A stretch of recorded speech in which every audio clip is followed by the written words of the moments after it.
రే రే ఈ మధ్య అది ట్రెండ్ అంటగా, అబ్బాయిలు అమ్మాయిలాగా మారి ఇన్స్టాగ్రామ్లో ఇష్టం వచ్చినట్టు ఆడుకుంటారంటగా.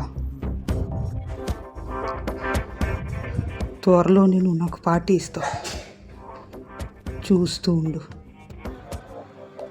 చాలా ఇంకేమైనా కావాలా ప్రీతి_డెవిల్?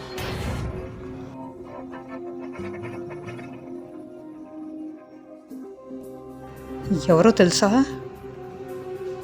నీ ఇన్స్టాగ్రామ్ హ్యాక్ అవ్వాల్సిందిరా, అనవసరంగా చేసావు. రై సాటిస్ఫై అయ్యావా? రై నువ్వు హ్యాపీయేగా? రై రై నీకు లవర్ ఉందంటగా, బయటికి కూడా పోయేస్తారంటగా. ఏంటి మరి ఎప్పుడు చూపిస్తున్నావు మరి లవర్ని? రై